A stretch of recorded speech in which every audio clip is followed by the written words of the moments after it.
राज्यामध्ये विधानसभा निवडणुकीची रणधुमाळी खऱ्या अर्थानं सुरू झाली म्हटलं तर चुकीचं ठरणार नाही। कोल्हापूर जिल्ह्यातील महायुतीचे नेते धनंजय महाडिक आपल्यासोबत आहेत। कोल्हापूर जिल्ह्यामध्ये महायुतीचे कशा पद्धतीने नियोजन सुरू आहे, कशा पद्धतीने विधानसभा निवडणुकीला आपण सामोरे जाणार आहात?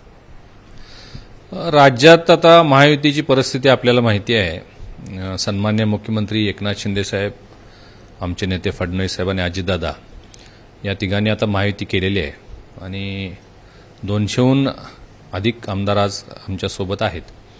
आता दोन महिन्यामध्ये विधानसभेच्या निवडणुका होत आहेत। यासाठी गेले 6 महिने म्हणजे लोकसभेच्या निवडणुका झाल्यापासूनच बांधणी सुरू झालेली आहे। आता कोल्हापूर जिल्ह्याची परिस्थिती आज जर बघितली तर अतिशय स्ट्रॉंग आमची परिस्थिती तयार झालेली आहे। कारण राष्ट्रवादीचे नेते मुश्रीफ साहेब महायुतीमध्ये आहेत, जनसुराज्याचे विनय कोरे साहेब आमच्यासोबत आहेत, चंद्रकांत दादा नामदार आहेत, मंत्री महोदय आहेत, ते आपले कोल्हापूर जिल्ह्याचं पालकत्व त्यांच्याकडे आहे आणि एकंदरीत 10 विधानसभा आहेत आणि 10च्या 10 विधानसभा चांगल्या मताधिक्यानं निवडून याव्यात यासाठी अनेक गोष्टी सुरू आहेत। सध्या गावागावामध्ये भेटी चालू आहेत, मेळावे होत आहेत। नव्यानं जी आता मुख्यमंत्री लाडकी बहीण योजना सुरू झालेली आहे त्याचा एक खूप मोठा इम्पॅक्ट झालेला आहे। महिलांना त्यांच्या अर्थकारणाला हातभार लागल्यामुळं मोठ्या संख्येनं महिला आता महायुतीकडे आकर्षित होत आहेत। लाडका भाऊ योजनेची जी आता सुरुवात झाली आहे त्याचा फायदा होतोय। बांधकाम कामगार मोठ्या प्रमाणात रजिस्टर होत आहेत त्याचा फायदा होतोय। विश्वकर्मामध्ये अनेक लोकांना लाभ मिळत आहेत। तर अशा सगळ्यातून अतिशय सुंदर आणि पोषक वातावरण महायुतीसाठी झालेलं आहे। ज्या पद्धतीनं राज्यामध्ये जागा वाटपांचा तिढा कायम आहे तसाच कोल्हापूर जिल्ह्यामध्ये देखील आहे, कारण अनेकांची गर्दी महायुतीमध्ये झालेली आहे। हे कसं नेमकं आपण सोडवणार? आता हे पहा, सत्ता येणार हे तर निश्चित असल्यामुळं गर्दी होणार हे निश्चित आहे, परंतु जे कोण विद्यमान सदस्य आहेत, ज्या पक्षाचे आहेत, प्रायोरिटी त्यांना असेल।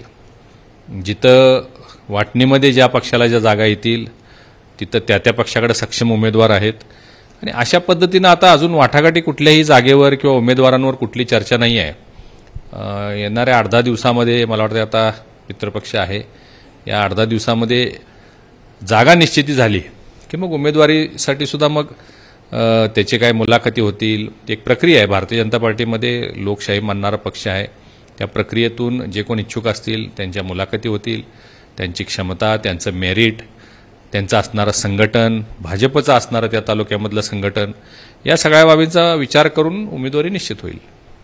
काल चंद्रकांत दादा कोल्हापूर जिल्ह्यामध्ये होते, कार्यकर्त्यांना नेमके काय सूचना दिल्यात? कारण एका ठिकाणी बैठक देखील घेतली कार्यकर्त्यांची। एका ठिकाणी म्हणण्यापेक्षा कागल तालुक्यामध्ये ही बैठक झालेली आहे। कागल विधानसभेमध्ये मी आपल्याला सांगितल्याप्रमाणे गेले 5 वर्ष महायुतीसोबत असणारे राजे समरजित सिंहजी घाडगे यांनी आता राष्ट्रवादी पवार गटामध्ये प्रवेश केला असल्यामुळं त्या तालुक्यामध्ये असणारे भारतीय जनता पार्टीचे जे कार्यकर्ते आहेत त्यांना एकत्रित करून बाबा ते जरी गेले असले तरी सरकार आपलं आहे, जिल्ह्यामध्ये सरकार आपलं आहे आणि तुम्ही सगळ्यांनी एकसंघ राहून महायुतीचेच उमेदवार निवडून आणायचे आहेत, यासाठी कागलमध्ये ही काल बैठक झाली। 200-300 सगळे पदाधिकारी कार्यकर्ते जमलेले होते आणि अतिशय सकारात्मक आणि चांगली बैठक झाली।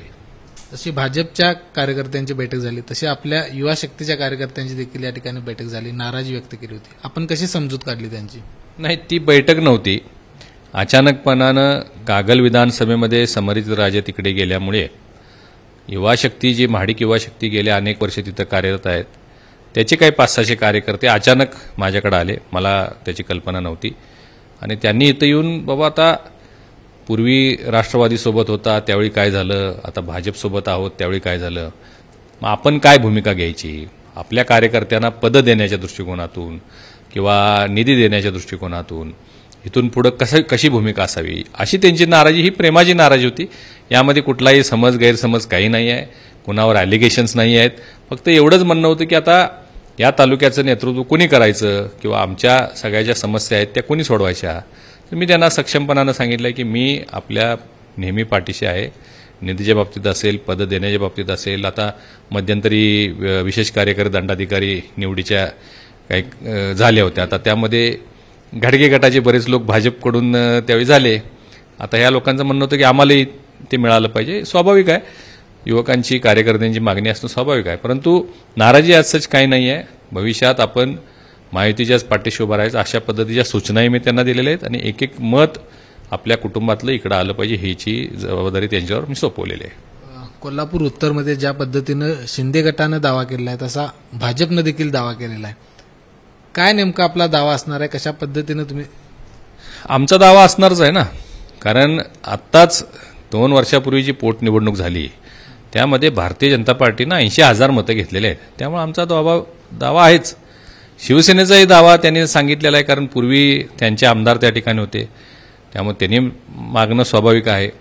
आता जो फॉर्म्युला राज्यामध्ये ठरलेला आहे तो जो फॉर्म्युला आहे तो असा आहे की जिथं विद्यमान आमदार असेल त्या पक्षाला ती जागा, जिथं आपला आमदार नसेल तिथं 2 नंबरला कोण निवडून आलेला आहे किंवा 2 नंबरला कोण पराभूत झालेला आहे, ज्यांना जास्त मतं मिळालेली आहेत त्यांना ती जागा दिली पाहिजे. हा फॉर्म्युला ठरलेला आहे आणि या फॉर्म्युलानुसार जागा आम्हालाच मिळाली पाहिजे हा आमचा हट्टाने आग्रह असणार आहे. काही दिवसांपूर्वी हसन मुश्रीफ म्हणाले की कोल्हापूर जिल्ह्यात राष्ट्रवादी 4 जागा मागणार, भाजप किती जागा मागणार? भाजप 5 जागा मागणार. हे पहा, 10 जागा आहेत. आपल्याला ही माहिती आहे की राज्यामध्ये भारतीय जनता पार्टी हा मोठा भाऊ म्हणून आता राज्यात आहे, कारण सगळ्यात जास्त आमदार आमचे आहेत राज्यामध्ये आणि त्यामुळं तसा जर फॉर्म्युला करायचा ठरला तर 4 ते 5 जागा भारतीय जनता पार्टीला सुद्धा मिळाल्या पाहिजेत ही आमची अपेक्षा असणार आहे. आता मिळणं न मिळणं, देणं न देणं हा सर्वस्वी निर्णय जो आहे तो आमचे वरिष्ठ आहेत फडणवीस साहेब, आणि फडणवीस साहेब एकटे नाही आहेत तर आता ते महायुतीमध्ये आहेत.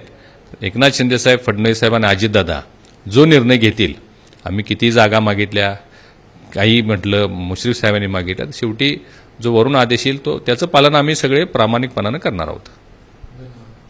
तर आपण बघितलं की या ठिकाणी महायुती म्हणून कोल्हापूर जिल्ह्यात भाजप 5 जागा मागणार अशा पद्धतीचं एक फॉर्म्युला किंवा अशा पद्धतीची मागणी आहे ती धनंजय महाडिक यांनी केली. त्याचबरोबर दुसऱ्या बाजूला चंद्रकांत दादा यांनी देखील भाजपच्या कागलमधील भाजपच्या कार्यकर्त्यांना समजावून सांगितलेलं आहे, त्यांची समजूत आहे ती देखील काढलेली आहे. त्यामुळे कागलचा देखील काही प्रश्न उरणार नाही असं देखील धनंजय महाडिक म्हटले. त्यामुळे एकूणच कोल्हापूर जिल्ह्यामध्ये महायुती कशा पद्धतीने या निवडणुकीला सामोरं जाते हे पाहणं खूप महत्त्वाचं असणार आहे.